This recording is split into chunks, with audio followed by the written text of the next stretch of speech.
Hello, this is Joanne Swain Nesbitt. Welcome to my podcast, Simple Steps of Faith, where we discuss vision and faith of individuals and organizations who are working to transform their neighborhoods and their communities and the people that live in them. I hope you will enjoy all of the inspiring stories that you will hear on this podcast. Thank you for listening in. Hi, this is Joanne Swain Nesbitt, and welcome to my podcast, Simple Steps of Faith, where you're going to hear inspiring stories of individuals and organizations of faith and faith-based organizations, particularly who are taking steps of faith that build bridges of hope and connection within their neighborhoods and communities and transform the lives of people that live in those communities. Now, we know that taking simple steps of faith is accomplished through, goals, even though at the end, when you start out with those, you may not know how successful you're going to be. But it's based on a belief and a conviction that whatever you're going to do is going to be good in the end, not only for those people who you are working to transform the lives of, but for yourself also. And for many of my guests, their faith is rooted in the belief in God. And it really comes from this particular scripture in Hebrews, which is Hebrews 11:1, which says that faith is the substance of things hoped for and the evidence of things not seen. And this really has propelled them into making those actionable steps of faith that has had wonderful outcomes in the lives of others. So today, my guest is Pastor Edward Nesbitt Jr., who pastors St. Jude Great Commission Church in St. Petersburg, Florida. Now, Pastor, he's a special guest because, number one, he's my pastor. And secondly, he's my wonderful husband. Welcome, Pastor Nesbitt. Glad to be here. Thank you for having me on. Well, today we're going to talk about how Pastor Nesbitt's faith and the vision that arose out of that faith led his church to start a community development corporation, which has done some wonderful things in the city of St. Petersburg. But first, I want to start talking about St. Jude Great Commission Church, Pastor, and your journey there. Can you tell us a little bit how your journey started with St. Jude Great Commission Church? Well, St. Jude United Holiness Church was the original name of the church. My father was the pastor. Started in 1972. And of course, as he began to age, I got a call to go with him. I mean, not a phone call, but a call from the Lord moved on my heart to go over and be with him at St. Jude United Holiness Church. This is a little bit tough for me, but I was able to follow the Spirit's call and went over to be with him in 2005. And but it wasn't just a call to go. I also received a dream, a vision of some things that would happen or could happen when I got there, and it had to do with the community being built up, helping folks to obtain wealth, generational wealth.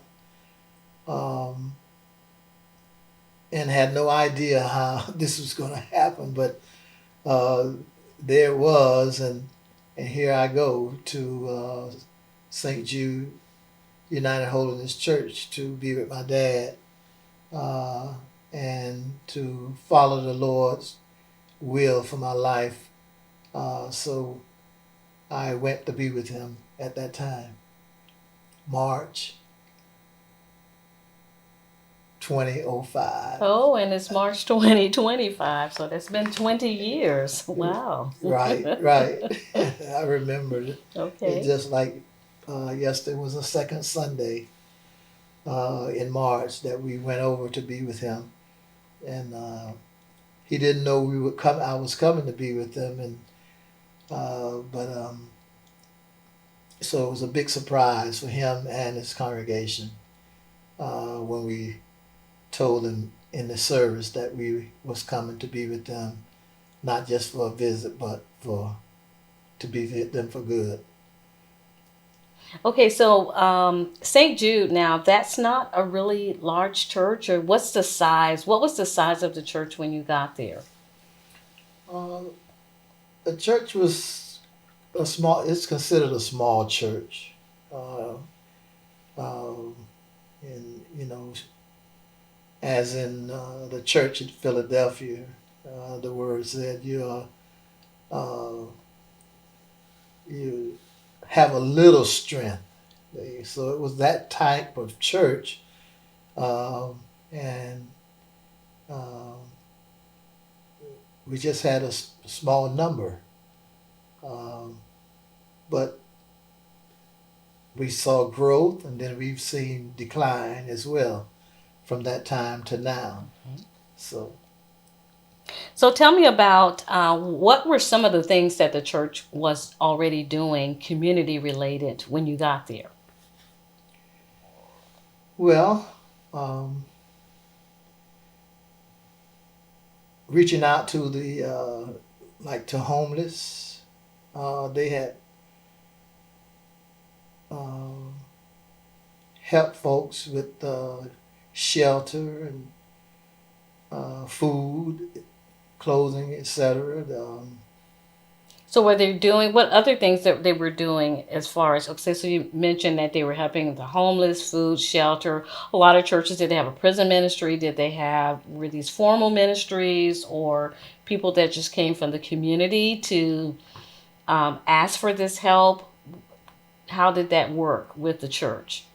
Yeah, it could be by recommendation, as folks did, would come from the community and that needed help from time to time, and uh, the church would reach out, would help them uh, in whatever way they could, Mm-hmm. uh, and uh, I think, yeah, that's about it on that. Okay, so you mentioned that the name of the church was St. Jude United Holiness Church, and then the church eventually changed the name to St. Jude Great Commission Church. Tell me a little bit more about that change and why was that significant in the life of the church? Yeah, so after being there for a couple of years, um, and becoming the senior pastor the second year. And that was also a part of what was given me going over a name change. St. Jude Great Commission being that it's the work that the church is called to do, and to incorporate that in our name would be a good thing to remind us of what we were to be about. Uh, we could never forget it because it was part of our name, uh, the Great Commission, which we were all churches were called to carry out, and we've done that uh, in my tenure there. Is to carry out the Great Commission, to Mm-hmm. spread the gospel of Okay, Jesus Christ. okay. So tell me, and because we're talking about how your vision when you came to the church translated into this now community development corporation, and how does that fit into the Great Commission that you're talking about right now? Well, as I said, we didn't know. I didn't know how this dream and vision was going to work out. I had no idea, but um, we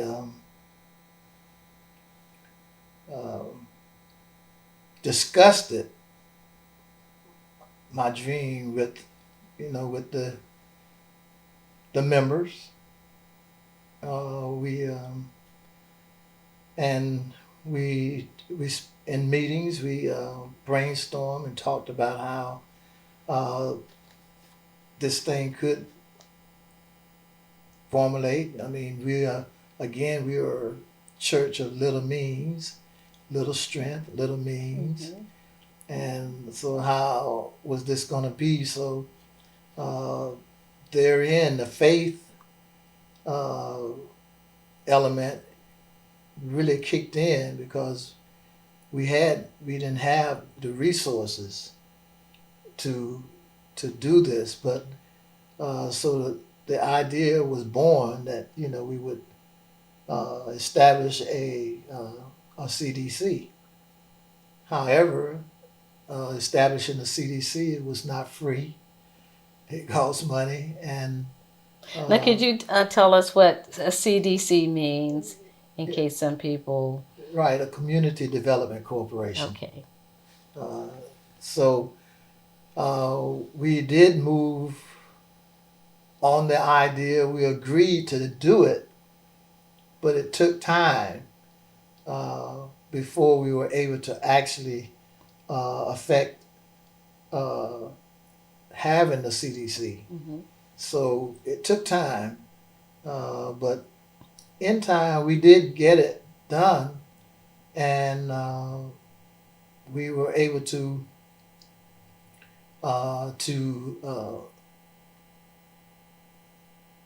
to move in such a way. The Lord moved us in such a way that we could just see His hand moving in in the work that we were doing. Um, uh, in a number of very special ways, we was able to see that, Okay. and so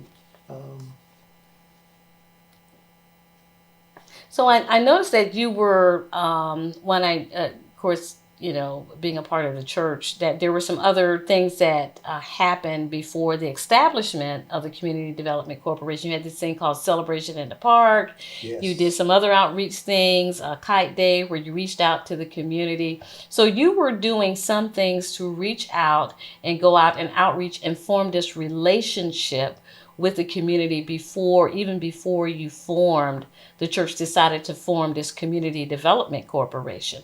So tell me just a little bit about those two activities, particularly I think you started out with Kite Day. And tell me a little bit about Kite Day and how that did some relationship building for the community. well, Kite Day was born out of a childhood thing that I did always. We had to, we had to make kites. We had to make our toys. For instance, when I was coming along, we didn't, we didn't have the funds to be running to the store to buy this and buy that. So we made a lot of things. We used what we had, and we made a lot of things. And kites was one of my most favorite things to Mm-hmm. do. And I've always made kites all down through my years into adulthood, and so it was an activity that we could do. For there was a lot of children in the neighborhood, and also in the church itself, uh, quite a few. So we were able to begin Kite Day, and it was very successful in the fact that many kids and adults participated in that. We would come together, and we would make the kites, decorate them, have a little lunch or something, and then we went out to fly the kites. And everyone was always excited, to come together for Kite Day. Uh, the the other one, Celebration in the Park, was born out of uh, the, my father's anniversary uh, at St. Jude. Was something that we could, another day of celebrating his tenure at the same time reaching out to the community. Mm-hmm. So and have the community, the local community, participate and come together. Everything was free. Then there was no charge or a fee attached to it. But what we did was we just had like a big meal, and there's a park right close to the church, within a few yards uh, to the church. So we went there, and we had the celebration. We called it celebration in the park, and we put out flyers and Mm-hmm. invited the whole community of Highland Oaks, pretty much, and others from within the city, friends of Pastor Nesbitt. We would do that each year in September, Mm-hmm. and it was a great success. We also invited. It morphed, and we started inviting uh, different entities within the city, like the fire department, the police department, health department, uh, right on up to the mayor of St. Pete. Okay. And we did get participation from all of these different entities, and they would come and set up a tent, table, uh, different banks, uh, Duke Energy, all of them would come, and they would bring and share information with the neighborhood, Mm-hmm. so that folks would know how to navigate certain things, and so it was great success. Okay, so this is all part of your community building. And are you Community still building. having these activities like Kite Day and celebration in the park to continue your community relationships? Yes, we to this day we still have those activities. We've been, COVID has put a little dent in that, but Yes. we've been able to bounce back from that. So, like even this year, we're having a Kite Day. As a matter of fact, this month we'll be having Kite Day the end of the month on the 29th. So, if you're interested in flying a kite, get in touch with us, and we'll have you come out and fly your kite along with That us. is pretty exciting. I mean, these are things that kids don't normally get to do. Kids are like on their electronics, their computers, their Right. phones, and so these are things that and it also helps the kids to build community. And so that's a pretty good thing. So we're pretty excited about that. So as we get back to your vision about the Community Development Corporation, so now you've gone to your congregation and they said yes, we want to do this, and the Community Development Corporation, or CDC for short, is born. So tell me some of the things that you have done to transform the lives of other people through the Community Development Corporation. Well, the Community Development Corp has helped families and individuals to uh, understand the whole business of their financing, Mm-hmm. uh, how to uh, get their credit straight if they needed help with that. Uh, they've been able to. The biggest thing, I guess, would be able to purchase a home, Mm-hmm. uh, and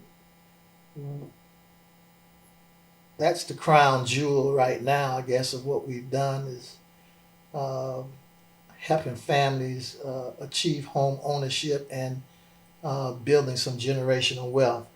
Yes, yes. And Uh, so let me kind of stop you right there. The generational wealth is really, really important. So the communities that you serve, those are basically minority communities. Is that correct? Yes. Where African Americans or Black Americans make up the majority of the people that are serving. Because when you mention home ownership and building generational wealth, as Black Americans, we are still pretty low as far as the percentages of folks that own homes in this country. So it's extremely important, and I'm so glad that the CDC is doing this, is providing these home ownership opportunities and building wealth that way.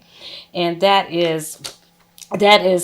wanted to kind of transition that a little bit. So how did your faith transition, or how did your faith move into the areas of providing home ownership opportunities? Because it's a challenge to do that. So tell me, how does your faith play into these things? And then you can move on and tell me how many home ownership opportunities you provided. Well, of course, again, we were small, had little strength. We had no way of being able to build homes, to provide this opportunity. But we still trusted the Lord that it would happen, because He gave me the dream, the vision of this thing happening. But as it would happen, as the Lord would have it happen, uh, um, the city, you were there. The city was having a round table. Mm-hmm. The city of St. Petersburg was having this round table, and Mm-hmm. about home ownership and helping folks get homes. And you were there. Our CDC, you was there along with others. Mm-hmm. One in particular, Humanity was there, and the city was asking some of the more experienced developers to work with some of the new ones, which we were one of the new ones. Okay. And so Habitat said they would do it, and of course you didn't hesitate to take them up on that offer, and Habitat came in and helped us out, and worked with us on building our first two homes. Great. Uh, Again, I say we had no money, but Habitat helped us get a line of credit with their bank, and we went from there. We've been going ever since. So your faith in the vision that God had given you propelled you into just moving forward, even though you didn't know how successful it was going to be, or how things would turn out, or Right. turn of events, and right. certain other turn of events, and of course the relationships and community building, and people knowing about St. Jude in that community. And we like to think of it as I've heard you say, many times, we're a small church, but we're doing big things for God. So these are things that if you were to say anything to another church or another faith-based organization out there about how faith plays into and how God moves those particular circumstances in your favor, along with your faith, what would you kind of tell other people who may have this vision of doing something? Well, it's just like that. I mean, you have to believe, though you don't have, you got to believe that you do. Okay. Because God says so. I like that you said you have to believe, although you don't have, you have to believe that you do, because God said so. Right. And in essence, that's faith. And, to move in the direction of, or to something that you can't see. Mm-hmm. You can't feel it or touch it. And then from nowhere, God engineers our circumstances and open it up that you now see it. It comes to fruition. Mm-hmm. Okay. So, uh, but you can't be afraid. You can't be afraid. You have to move, because with God, of course, there's no fear. God doesn't give us All that right. All that right. that that spirit of fear. So we have to move on and take action wherein we don't know what's going to What's happen. going to happen? Now, I noticed moving past habitat and, of course, as you would say, God will, orchestrate or organize circumstances that other people would come. The CDC was introduced to another organization that has provided funding in order, then what you would call, you kind of untied the apron strings from Habitat and kind of launched out on your own to do this. Now, was this another orchestration of faith that God had done this to? Right. Because you'd only actually had built 2 homes, and now you're being introduced to an entity who's seen your vision, seen the vision of the Community Development Corporation, and now is ready to give you that opportunity to build more homes for more families. Right. Well, what happened there was the Lord did move and allowed uh, another person to come to step in Mm-hmm. when Habitat was stepping out. Okay. There wasn't even a lapse in time. They came in and introduced us. This person took us to their lender. Mm-hmm. They were doing similar work in the community that we were doing. Okay. And they took us to their lender, and their lender, they approved us and gave us the funds to be able to continue the work that we were doing um, after Habitat had stepped away. Mm-hmm. And we've just been able to continue from there. And not only that, they have also increased our, uh, I said, line of credit That's wonderful. That's wonderful. Great. from where we started from. Mm-hmm. I think we've gotten 2 increases All right.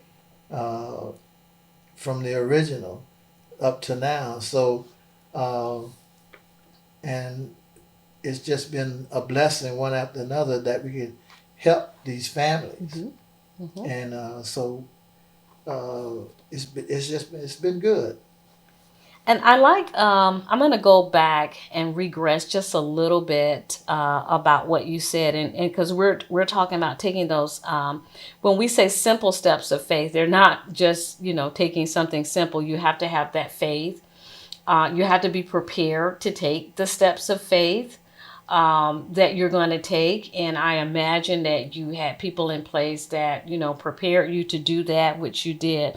But one of the things that, it says it's steps don't have to be grand or dramatic.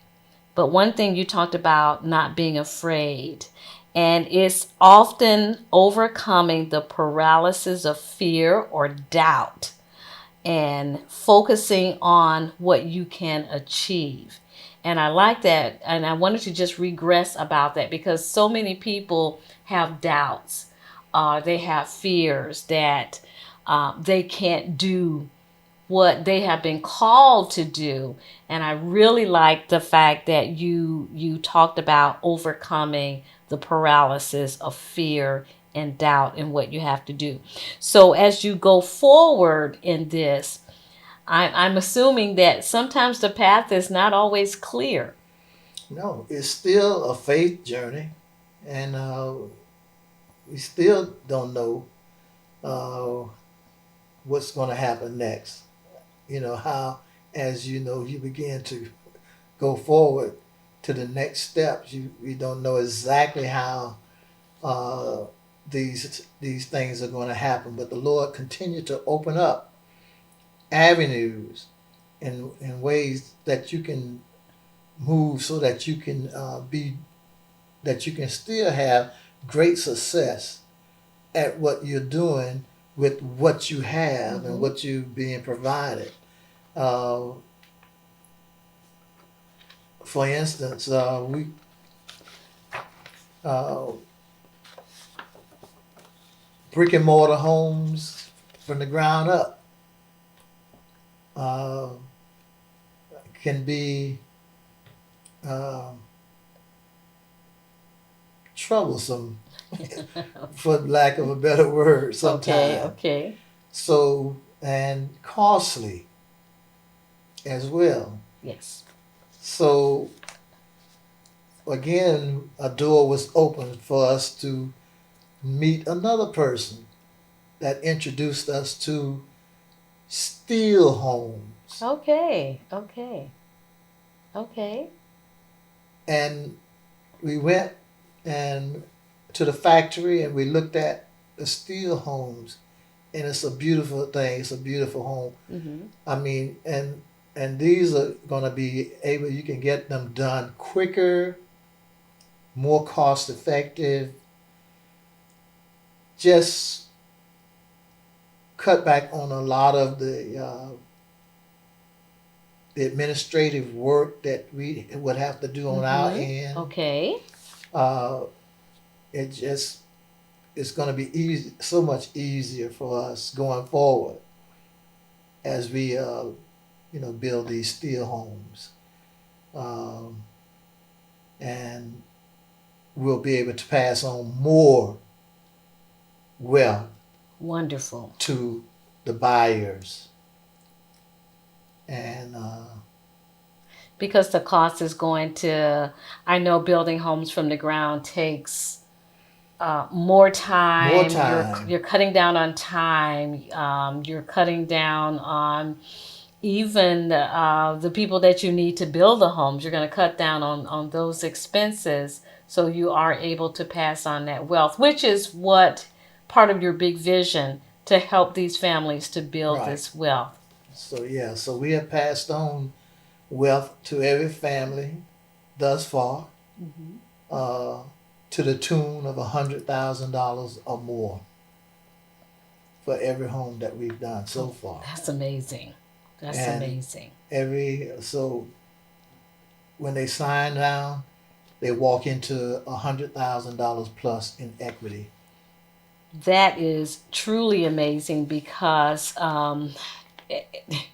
as you know, we started talking about before how, as particularly Black American families need to build that wealth, Right. and they are starting out in the positive already with the equity that they have in their homes. This is amazing. So, Pastor Nesbitt, it has been such a joy to have you on the podcast today. And in essence, I just want to kind of wrap up with what I came up from our conversation. In essence, a simple step of faith is about moving forward with hope and conviction, even when the path ahead is unclear. It's about choosing action over inaction and trusting God that your efforts will lead you in the right direction. So is there anything that you would like to end with, any advice? I know I've asked you before, but anything that you would like to end with in speaking to other churches or other faith-based organizations that may be in the process of wanting to move forward and do something actionable in their community? Well, you mentioned it. The key is trusting God to do something that we can't see, feel, or touch, and allow Him to open it up, make a way, as we say, the old folks would say, making a way out of no way. Way out of no way. All And right. that's the key. And it's not as easy as that, but Uh, I always say, faith is is tricky. Okay. I don't Okay. have another word for it, but we, we have it, and we just have to continue to learn and practice how Okay. to exercise it. Okay. Okay, well, that's wonderful. I really enjoyed this conversation again, and I hope that you will come back, sometime really soon to talk to us about some of the other wonderful things that the Community Development Corporation is doing, and how faith is just moving that thing forward. And again, thank you, Pastor Nesbitt, for being here. I want to say that you will please go to my website, joannenesbittconsulting.com, where you will have an opportunity to hear this podcast as many times as you need to hear it. Don't forget to subscribe and like and share. Thank you again for tuning in.